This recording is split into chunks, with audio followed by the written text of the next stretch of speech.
আর আল্লাহ শব্দটি সেই মূল অস্তিত্বশীল অবশ্যম্ভাবী সত্তাকে বোঝায়।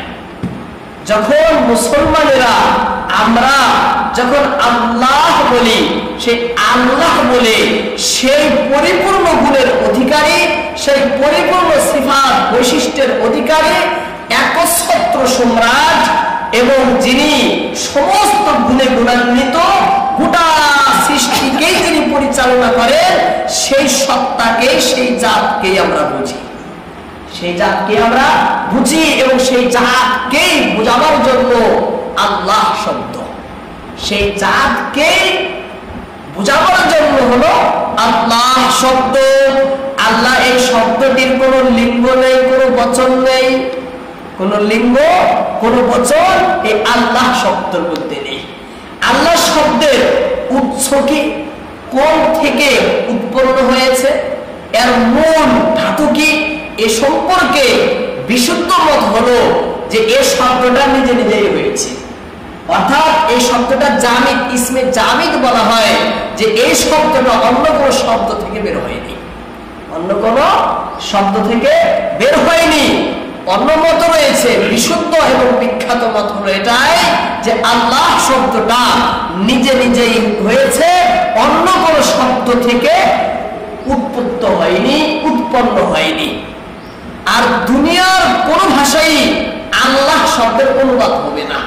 যদি ইংরেজিতে বলেন সেখানেও আল্লাহই বলবেন, বাংলাতে বললেও আল্লাহ, আরবিতে, ফার্সিতে, যে কোনো ভাষাই বলেন, সব ভাষাই আল্লাহ শব্দের অর্থ আল্লাহই হবে। আল্লাহ শব্দের অর্থ করা যায় না, করা হয় না, জগতের কোনো ভাষাই আল্লাহ শব্দের অর্থ করা হয় না। তাহলে আল্লাহর নাম, এই আল্লাহ শব্দটা সেই অবশ্যম্ভাবী পরিপূর্ণ অস্তিত্বশীল অদ্বিতীয় সত্তাকেই বোঝায়, যিনি গোটা বিশ্ব জগতের সৃষ্টিকর্তা, গোটা জগতের যিনি পালন কর্তা, সমস্ত সৃষ্টির যিনি সৃষ্টিশালী, পরিপূর্ণ অধিকারী মালিক, সমস্ত অধিকার যার অধীনে, যিনি সর্বপ্রকার দোষ ত্রুটি থেকে মুক্ত, ক্ষয়ক্ষতি থেকে পরিপূর্ণ পবিত্র, যিনি পূর্ণত্ববাচক সর্বগুণে গুণান্বিত, এবং সেই সত্তার অসংখ্য অগণিত সংখ্যাত অসীম গুণ এবং সিফাত বৈশিষ্ট্য রয়েছে। আল্লাহর গুণের কোন সীমা নেই, তার সিফাতের কোন সীমা রেখা নেই, অসংখ্য গুণে সেই আল্লাহ গুণান্বিত, এবং এই গুণ প্রকাশক অসংখ্য তার নামও রয়েছে। গুণবাচক বা গুণ প্রকাশক অসংখ্য আল্লাহ নামও রয়েছে। আমি আপনাদের সম্মুখে এখানে তিনটি কথা তুলে ধরলাম। একটা কথা হলো যে গোটা জগতের প্রতিপালক, পরিচালক, সমস্ত গুণে যিনি গুণান্বিত, সেই সত্তাকেই আমরা আল্লাহ বলি। সেই সত্তাকে আমরা কি বলি? আল্লাহ বলি।